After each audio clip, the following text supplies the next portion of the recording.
Gracias por continuar junto a nosotros en la primera emisión de Informa TVX. Nos encontramos en el espacio de entrevista y como le he anticipado, ya está conmigo Ramón Villalta, director ejecutivo de ISD, y el tema que vamos a desarrollar en esta oportunidad es gestión del FODES y demandas de alcaldes. Bienvenido, Ramón, un gusto. Mucho gusto y muchas gracias por la invitación. Gracias por tomar la invitación, Ramón, y me gustaría que iniciemos directamente la entrevista con este aspecto.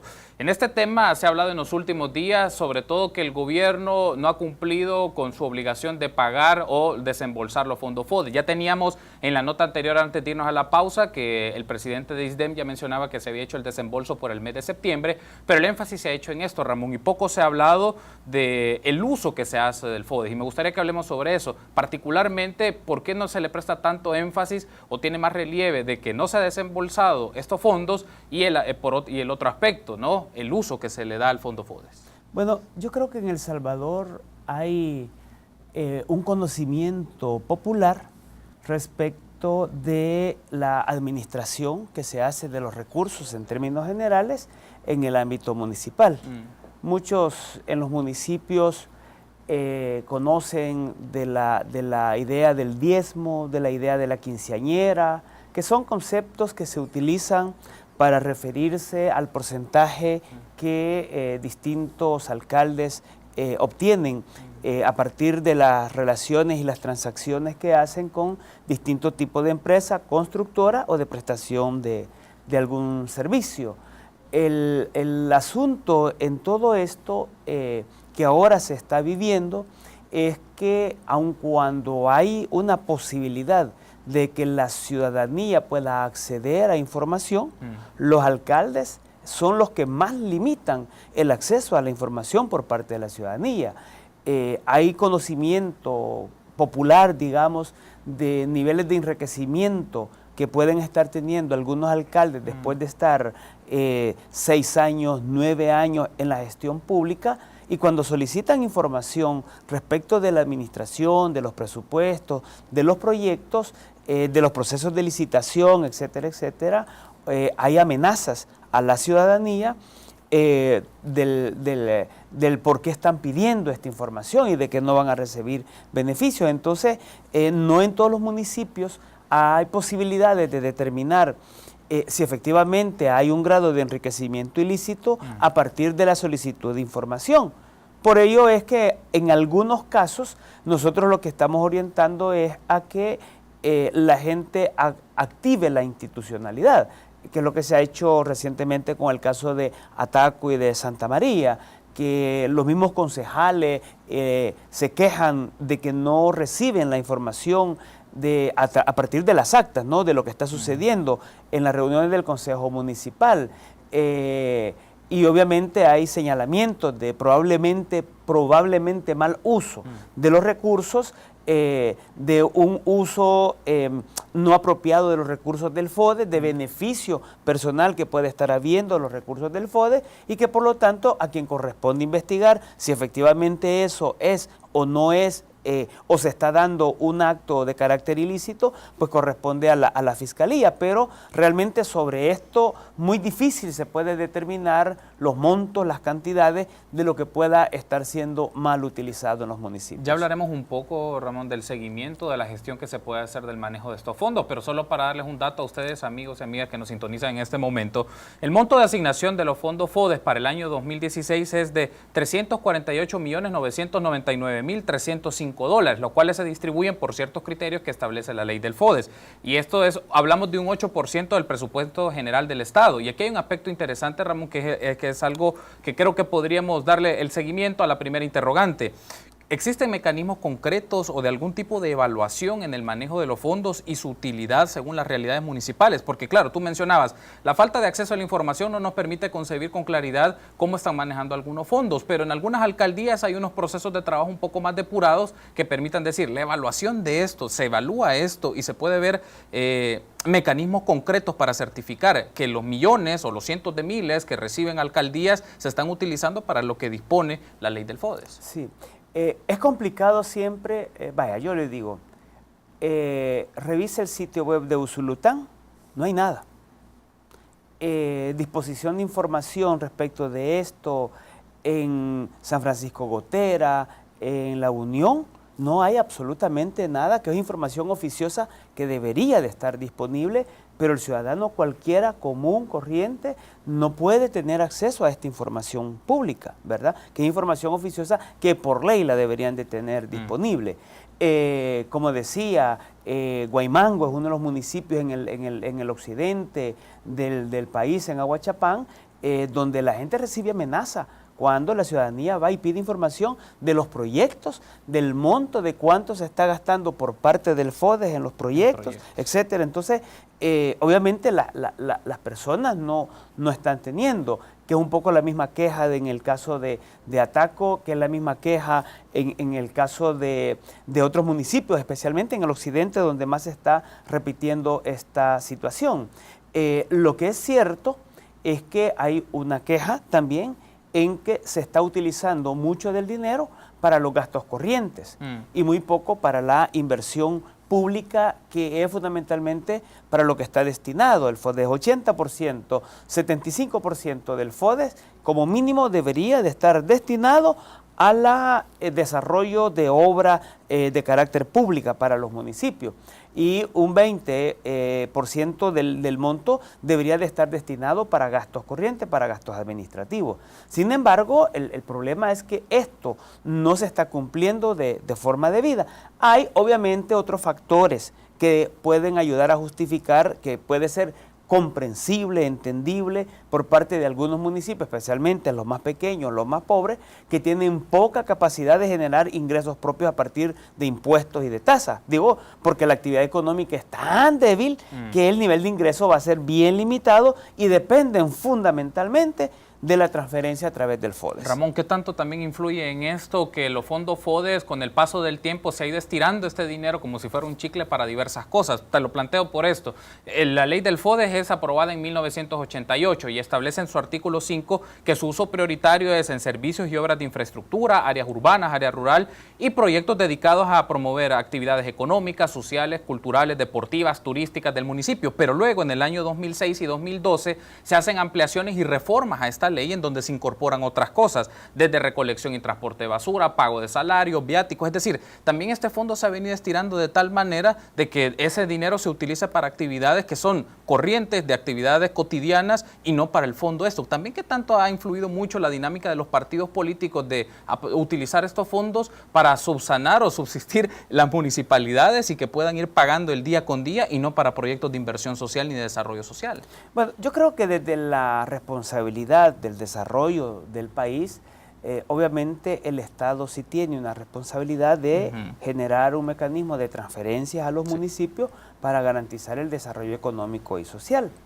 El problema fundamental que ha habido en la definición misma y en la aplicación misma de la ley es que, a pesar que su definición es para el desarrollo económico y social de las municipalidades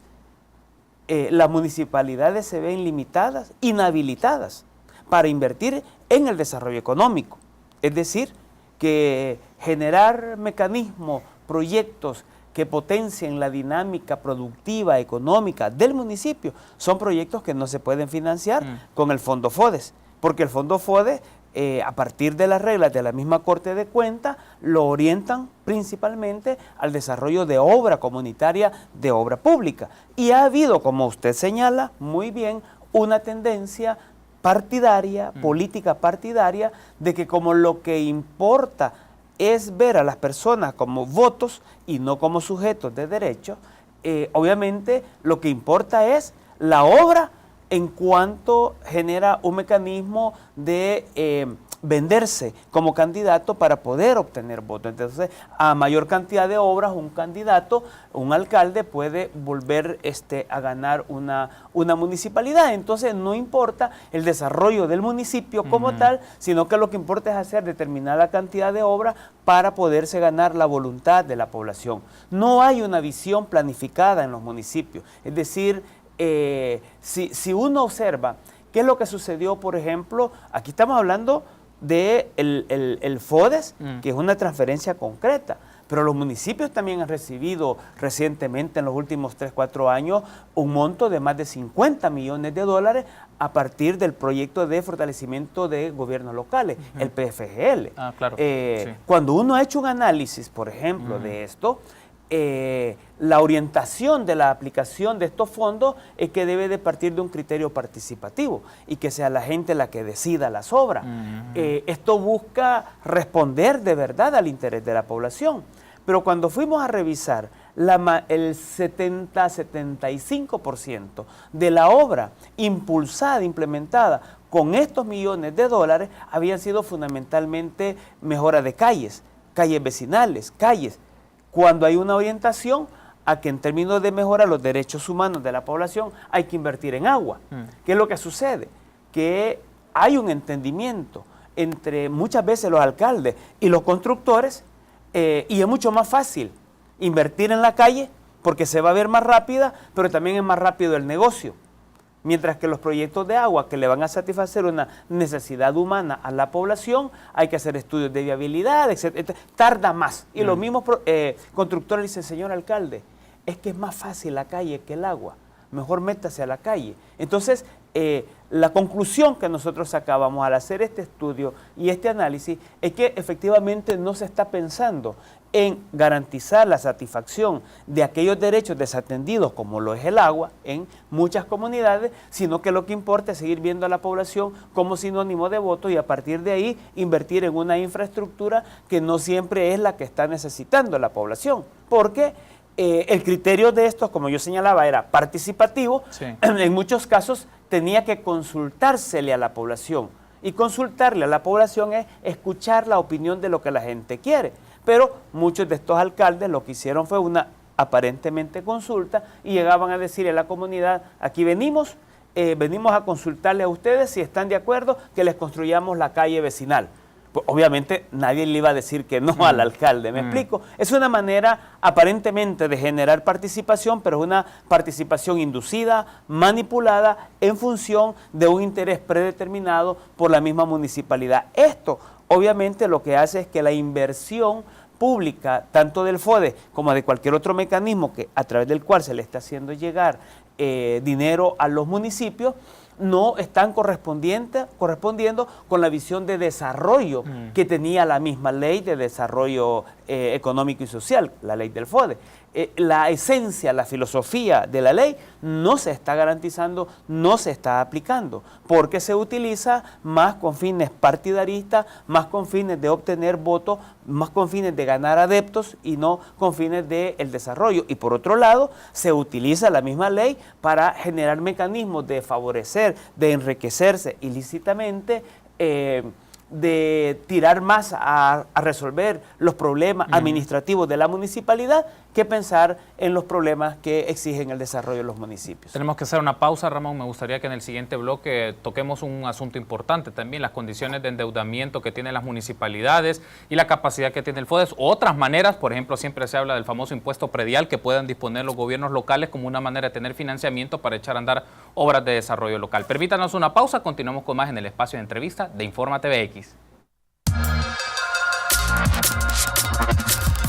Gracias por continuar junto a nosotros en el espacio de entrevista de este jueves 10 de noviembre. Me acompaña Ramón Villalta, director ejecutivo de ISD, y el tema que estamos desarrollando en esta oportunidad es la gestión del FODES y las demandas de los alcaldes. Ramón, ahora me gustaría que hablemos a tu criterio. Ramón, ¿consideras que los distintos criterios que tiene la ley del FODES del año 1988 para asignación es acorde a las realidades territoriales en este momento? Para refrescar cuáles son esos criterios, son población, equidad, pobreza y extensión territorial, lo que establece la ley del FODES. ¿Consideras que estos criterios son válidos para las realidades en este momento de los municipios? Sí, yo creo que esos criterios se definieron en un contexto en el que se tenía una visión de desarrollo todavía bastante limitada y en una condición en donde los niveles de inseguridad ciudadana no se habían desarrollado en los niveles que tenemos ahora. Ni tampoco contemplaban aquellos factores que impactan duramente en las condiciones de pobreza de los municipios, y tampoco se había considerado en aquellos momentos los impactos negativos del cambio climático. Creo que estos son elementos, son factores muy determinantes, muy importantes, que ahora deberían de ser considerados en una probable o eventual reforma que debería de considerarse en la Ley de Desarrollo Económico y Social para los municipios. Pero además, esta ley no tiene nada de correspondencia, por ejemplo, con la Ley de Ordenamiento y Desarrollo Territorial. Ajá. Entonces, usted tiene allí una ley de ordenamiento y desarrollo territorial que por fin ya desde el órgano ejecutivo se ha tomado cartas en el asunto y ha comenzado a trabajarse en función de garantizar la implementación de esta ley, pero digamos, ¿cuál es el financiamiento que se tiene para garantizar el ordenamiento y el desarrollo del territorio? ¿Qué es lo que de qué estamos hablando? Si no hay una visión territorializada del desarrollo y eliminamos el enfoque tradicional de crecimiento económico sustentado en la creación de polos de desarrollo, zonas de desarrollo maquilera, que lo que hacen es generar una explosión demográfica y un aumento de las condiciones de inseguridad y una carga a los municipios, porque lo que le generan es carga y no más necesariamente más aumento de impuestos. Ojo, las zonas de maquila, por ejemplo, cuando llegan allá por la zona de San Juan o Pico, de Ciudad Arce, lo que le llevan es un gran problema al alcalde, porque hay una gran movilización de población, se desarrollan las comunidades en condiciones de pobreza, las lotificaciones ilegales, piratas y todo esto no le genera impuesto al alcalde, pero le demanda atención al alcalde en servicios de agua potable, en servicios de tren de aseo, de alumbrado público, etcétera, etcétera. Entonces, sí genera, pero una visión de desarrollo sustentada en una idea de crecimiento económico y no del desarrollo de la población. Entonces, este es un tema que debe de ser considerado e incluido. Cuando hablo del cambio climático, del impacto del desarrollo ambiental, del impacto de considerar la zona de donde corre las fuentes hidrográficas del país, todo esto no está siendo considerado, y yo sí creo que hay que hacer también una diferenciación entre aquellos municipios que tienen una gran capacidad de generación de ingresos propios, claro, ¿verdad? Yo no vería ningún sentido que esta ley siga beneficiándole y trasladándole dinero a Antiguo Cuscatlán, si tiene la capacidad de financiarse. Has hecho una mención muy interesante, Ramón, porque claro, podemos hacer el cruce y la comprensión que nuestros amigos y amigas pueden tener sobre aquellos municipios que tienen una tasa de desarrollo humano mayor, y que también reciben un monto de los FODES. Para el caso del FODES 2016, Antiguo Cuscatlán está recibiendo un monto de $1.817.000. Estamos hablando de una cantidad importante, y es un municipio que tiene una tasa de desarrollo humano. Bueno, en el almanaque 262 lo ponen como el número uno en condiciones de desarrollo humano. Claro, comparable con ciudades de Europa, ¿no? Y si nos vamos en contraste, otros municipios como Torola, por ejemplo, en Morazán, que recibe $471.000, o Sinquera en Cabañas, que recibe $410.000, entonces ahí tenemos un contraste de plantearnos esta recomposición de cuánto se le está dando a municipios. O sea, no es equitativo la distribución. Exactamente. A eso me refería, porque no hay una visión de desarrollo territorial. O sea, a ver, si a mí me parece que es importante potenciar las mancomunidades desde una perspectiva de visión de desarrollo, pues usted mencionó precisamente un municipio, Torola, usted tiene San Fernando, usted tiene Perquín, y allí se tiene la mancomunidad, y es una mancomunidad que funciona, la Asociación de Municipios del Norte de Morazán.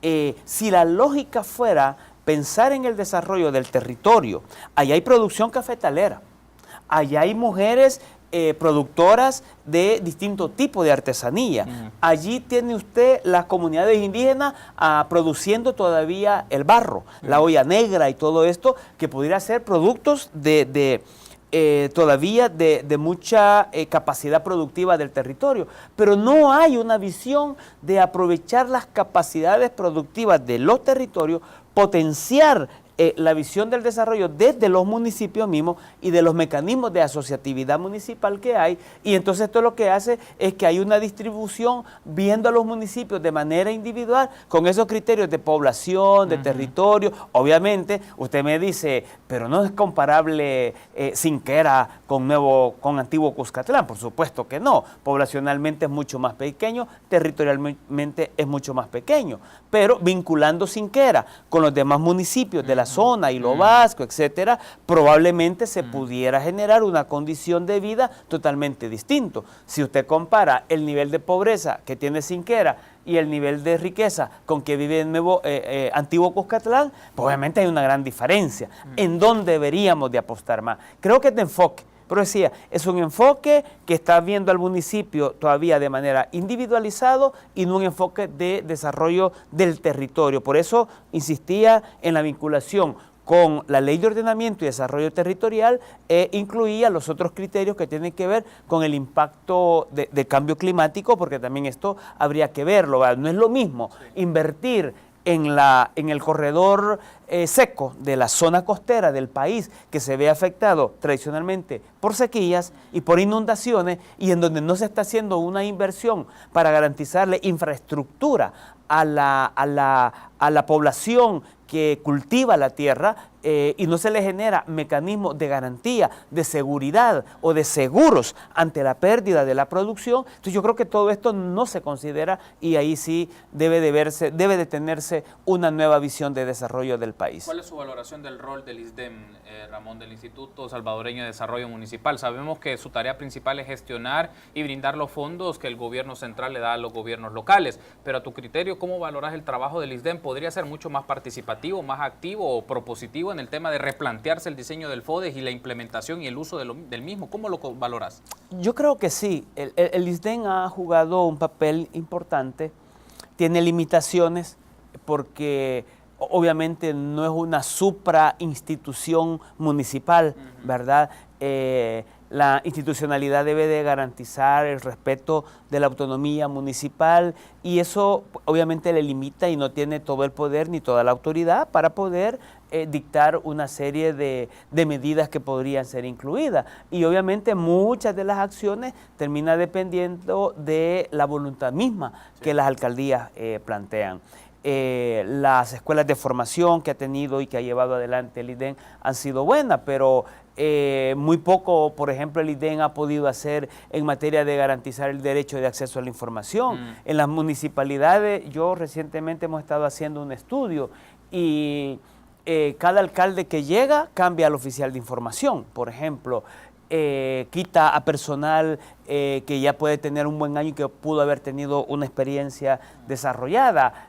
La carrera municipal no se está aplicando, la ley de la carrera municipal no se está aplicando como debería de aplicarse. En eso tiene que entrar a jugar mucho el rol del ISDEN, pero vuelvo a decir, hay como muchas limitaciones. Creo que sí, el ISDEN puede liderar la bandera junto a Comures, de poder entrar a un debate mucho más serio de la ley del FODES, pero no solo la ley del FODES, es que yo creo que nuevamente vuelvo al tema. Es una lectura más amplia, sí, más estructural del desarrollo que el país necesita, superar la delincuencia, los problemas de inseguridad ciudadana, en términos generales, la inseguridad humana. Nosotros hablamos de la inseguridad que las personas tienen de tener trabajo, de tener salud, de tener educación, de poder tener donde producir, de tener un lugar donde vivir. La inseguridad va mucho más allá de la inseguridad que le generan las pandillas a la población. ¿Y por qué consideras, Ramón, que la discusión se ha limitado únicamente a este tema de los fondos? Porque es lo que hemos visto, ¿no? Los planteamientos que han hecho los alcaldes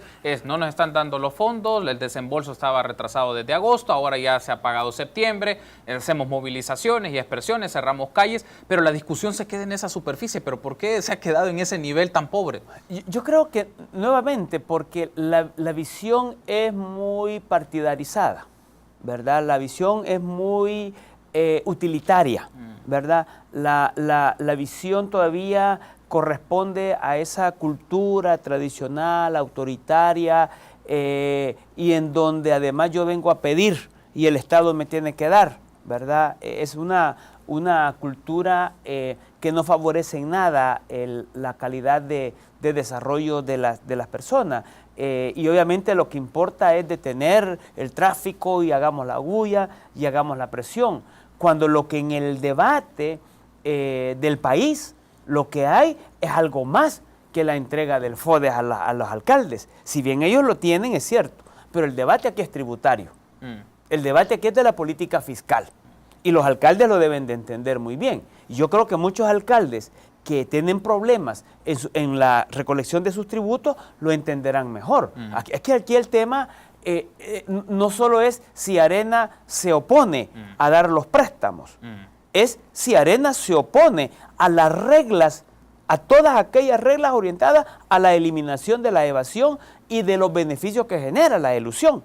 Aquí nosotros estamos haciendo un estudio que el próximo martes 15 lo vamos a presentar, porque es que hemos estado encontrando cuáles son los caminos que se utilizan para la evasión y cuál es el marco de ley, la estructura institucional y jurídica que crearon y desarrollaron para favorecer la evasión y favorecer la elusión. Entonces aquí tiene que ver con la capacidad de sostenimiento financiero que tiene el Estado. No solo si van a aprobar los 550 millones o los 1.200, es de futuro. Esto es una discusión entonces que no vale y no se vale que los alcaldes estén tirados nada más a la calle sin entrar en serio a demandar un debate más profundo del tema de la fiscalidad del país. Por ejemplo, sería interesante que de la agenda de discusión de Comures sea el tema del impuesto predial, un impuesto sobre la tierra, porque al final le favorece a los mismos alcaldes, alcaldesas, concejales en los distintos territorios como una fuente alternativa para el financiamiento, considerando lo siguiente, que según datos oficiales, a diciembre de 2015 el nivel de deuda de los municipios ronda los 495 millones de dólares, con un ascenso de una tendencia del 9.1%. Estamos hablando que se están endeudando mucho más, sus montos se mantienen con un nivel relativamente bajo y no tienen otras fuentes de financiamiento, más allá del FODES, Ramón. Claro. Entonces estamos en un escenario muy complejo también para los territorios. Exacto, o sea, los mismos municipios están en un problema de que utilizan el FODES para pagar deuda. Y ya no les queda dinero para poder pagar, poder invertir en el municipio. Recuerdo una vez en un municipio haciendo un proceso de presupuesto participativo y cuando revisamos presupuestos y lo que la municipalidad disponía solo eran de $700 al mes para poder invertir porque todo lo tenía que pagar en deuda que ya había adquirido. Yo por eso vuelvo al punto. Usted menciona el impuesto predial. Es que efectivamente a eso nos referimos. Aquí se trata de discutir el tema de la fiscalidad de manera integral, porque ese es el problema que estamos teniendo. O sea, es cuál es la estructura de impuestos que el país debe de tener, cuál es la estructura de impuestos que garantice que efectivamente los que tienen y ganan más paguen más, y los que tienen menos y ganan menos paguemos menos, porque la estructura fiscal del país es sostenida en más del 60% por la población que tiene los menores ingresos, la que tiene menores acceso a capital, es decir, que lo único que tiene es la capacidad de consumo y los que consumimos somos los que sostenemos al país en más de un 60 al 70%. Ya los estudios de Oxfam han indicado y de otras organizaciones internacionales que los que ganan más en el país solo pagan no más del 5%. Es decir, ¿quién sostiene económicamente al país? Lo sostenemos normalmente los consumistas, los que trabajamos, los obreros, los empleados, porque pagamos el impuesto a través del IVA. Y todavía, aún allí, hay reglas que no son muy claras, que nos cobran el IVA y no lo trasladan, 1.300 millones del IVA se quedan en manos de los privados. Por eso el debate es de la reforma fiscal y una reforma fiscal de manera integral, es decir, no solo se vale debatir cómo se va a gastar el dinero público.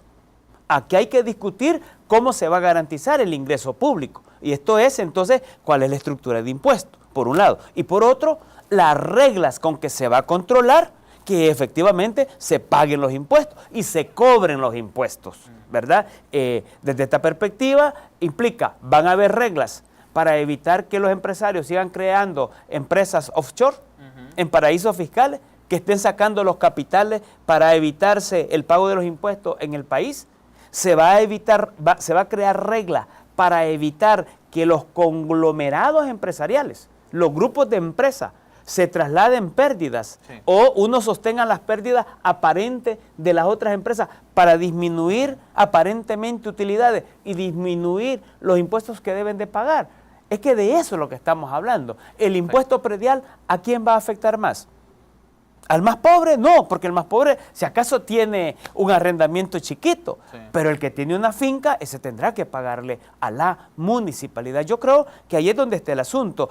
Las empresas que obtienen beneficios mediante leyes de incentivos tienen que responder por la carga que le generan a un municipio cuando hay movilización de personas y se quedan a vivir esas personas ahí, van a pagar impuestos para que el alcalde pueda atender a esas comunidades o nuevas comunidades que se generan. Esa es la discusión de la que estamos hablando ahora. Ramón, ha sido un gusto. Gracias por haber venido. Nos volveremos a encontrar para seguir debatiendo los temas municipales. Nos acompañó esta mediodía Ramón Villalta, director ejecutivo de ISD, y hablamos un poco de la gestión del FODES y demandas de los alcaldes. Permítanos una pausa. Continuamos con más información nacional en la primera emisión de Informa TVX.